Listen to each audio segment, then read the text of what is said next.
Hello everyone, economics से related इस YouTube channel में आप सभी का दोबारा से स्वागत है।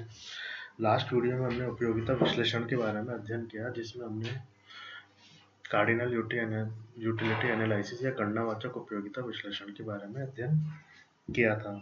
आज के इस वीडियो में हम कार्डिनल यूटिलिटी एनालिसिस का ही ब्रीफ दोबारा से देख लेते हैं कि एग्जाम के पॉइंट ऑफ व्यू से इम्पोर्टेंट है और यहाँ से हमारा सिलेबस मेनली स्टार्ट होता है। तो जल्दी से हम इसके बारे में देख लेते हैं कि सबसे पहले हमने देखा उपयोगिता क्या है। जो उपयोगिता के बारे में हमने बताया था कि वस्तु में निहित आवश्यकता के संतुष्ट करने के गुण को उपयोगिता कहते हैं। फिर हमने जो उपयोगिता की कुछ विशेषताएं थी उसके बारे में हमने डिटेल में देखा था कि जो पहली थी यूटिलिटी सब्जेक्टिव की जो उपयोगिता है, हर व्यक्ति टू व्यक्ति डिपेंड करती है। दूसरा था यूटिलिटी इज रिलेटिव, थर्ड था utility is not essential useful and fourth one is utility is independent of morality. इन चारों के बारे में हम लास्ट के वीडियो में हम डिटेल में अध्ययन कर चुके थे, आप देख लेना। फिर इसके बाद में हमने उपयोगिता के बारे में जो सिद्धांत है, इसमें मुख्यतः 3 सिद्धांतों के बारे में हम अध्ययन करते हैं। First is cardinal utility analysis, second is ordinal utility analysis, इसको ही इंडिफरेंस कर्व एनालिसिस कहा जाता है, third one is revealed preference analysis. सबसे पहले हमने गणनावाचक उपयोगिता विश्लेषण का सिद्धांत आया था, तो हमने इसके बारे में देखा था कि जो गणनावाचक उपयोगिता विश्लेषण है, इसको मार्शल तथा पिगू ने विकसित किया था और इसमें यह माना जाता है कि उपयोगिता को गणना के रूप में या निश्चित संख्या के रूप में मापा जा सकता है, जैसे 1, 2, 3, 4, 5। जो वालरा है उन्होंने इसको मापने के लिए यूटिल का प्रयोग किया था, जबकि फिशर ने वॉन्टेप का इस्तेमाल किया था। फिर हमने कुछ इसकी मान्यताएं थी वो हमने देख ली थी कि जो उपभोक्ता है वो विवेकशील है, यूटिलिटी को मापा जा सकता है, यूटिलिटी एक दूसरे से स्वतंत्र होती है। फिर जो इसकी इम्पोर्टेंट मान्यता थी वो यह थी कि मुद्रा की सीमांत उपयोगिता स्थिर और पांचवी थी विभाज्यता।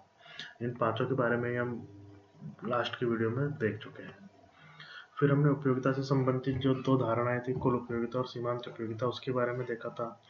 कुल उपयोगिता के बारे में हमने देखा था कि व्यक्तिगत इकाइयों का से जो उपयोगिता प्राप्त होती है उसके जोड़ को हम क्या कहते हैं, कुल उपयोगिता कहते हैं। सीमांत उपयोगिता को हमने देखा था कि प्रत्येक वस्तु से जो उपयोगिता मिल रही है वो सीमांत उपयोगिता में देखी जाती है, या फिर कुल उपयोगिता में एक इकाई परिवर्तन करने पर जो उपयोग जो मिलता है वो कुल उपयोगिता सीमांत उपयोगिता कहलाती है।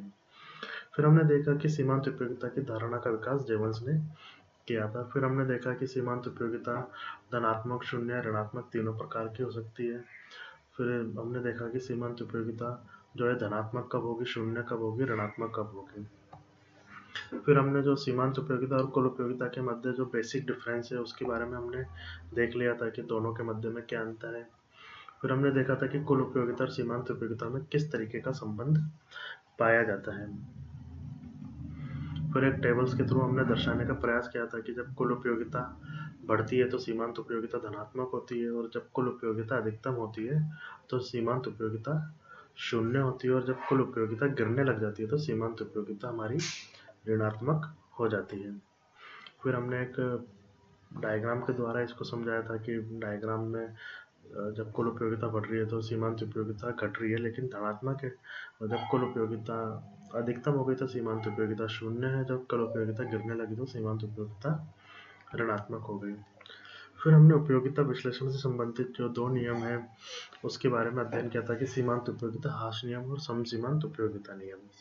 हमने बताया था कि जो सीमांत उपयोगिता हाश नियम है इसको गॉसेन का प्रथम नियम कहा जाता है, तथा सम सीमांत उपयोगिता नियम को गॉसेन का द्वितीय नियम कहा जाता है। सीमांत उपयोगिता हाश नियम ने हमने देखा था कि जैसे जैसे उपभोक्ता एक वस्तु का उपभोग करता जाता है तो उससे मिलने वाली जो उपयोगिता है वो धीरे धीरे कम होती जाती है। कुछ इसकी मान्यताएं थी, जो 10 मान्यताएं थी वो हमने देख ली थी। फिर एक टेबल के थ्रू हमने इसको दर्शाने का प्रयास किया था कि जैसे जैसे उपभोक्ता किसी वस्तु की अतिरिक्त इकाइयों का प्रयोग करता जा रहा है और जो सीमांत उपयोगिता धीरे धीरे घटती जा रही है, एक टाइम बाद में 0 हो गई, फिर ऋणात्मक हो गई। ये हमने डायग्राम के द्वारा इसको दिखाया था। फिर कुछ इसकी मान्यताएं अपवाद थे कि अपवाद में लोगों ने जो अपवाद दिए थे कि जो दुर्लभ वस्तुएं होती है उसमें यह नियम लागू नहीं होता, कंजूस व्यक्ति में यह नियम लागू नहीं होता, जब हम कुछ अच्छी किताब या पोएम सुनते हैं उसमें यह लागू नहीं होता, और शराबियों के लिए यह नियम लागू नहीं होता। लेकिन ये सही नहीं है। हमने इन चारों के बारे में रीजंस बता दिया था कि ये नियम इन सब में भी लागू होता है और ये सभी जगह ये नियम लागू होता है। फिर हमने संसीमांत उपयोगिता नियम के बारे में पढ़ा था कि ये गोसेन का द्वितीय नियम है और इसके नाम से दिख रहा है कि समान उपयोगिता प्राप्त हो रही है। इसमें हमने देखा था कि जब एक उपभोक्ता अपनी आय को विभिन्न वस्तुओं पर खर्च करता है, तो जो जितनी वस्तु उसने खरीदी है, जो उसने उन विभिन्न वस्तुओं की जो आखिरी इकाई खरीदी है, तो आखिरी इकाई जैसे ए बी सी तीन वस्तुएं खरीदी है, तो तीनों वस्तुओं की जो आखिरी इकाई खरीदी है उससे मिलने वाली सीमांत उपयोगिता समान होनी चाहिए प्रत्येक वस्तु के लिए। प्रत्येक वस्तु की जो सीमांत उपयोगिता है समान होनी चाहिए। इसकी भी कुछ मान्यताएं थी जो हमने देख ली थी। फिर हमने एक टेबल के द्वारा इसको समझाने का प्रयास किया था, जिसमें हमने उपभोक्ता की आय 5 रुपये मानी थी और आम की कीमत 1 रुपये मांगी थी और दूध की कीमत भी 1 रुपये मांगी थी। और हमने देखा था कि लास्ट में जो उपभोक्ता है कि 8 इकाई उसको मतलब 8 के बराबर सीमांत उपयोगिता प्राप्त हो रही है, वो बराबर है। इस वीडियो में हमने ये देख लिया था, इसको आप ढंग से देख लेना, एग्जाम के पॉइंट ऑफ व्यू से ये इंपॉर्टेंट है। और कोई दिक्कत आए तो आप पूछ लीजिएगा। Okay, thank you.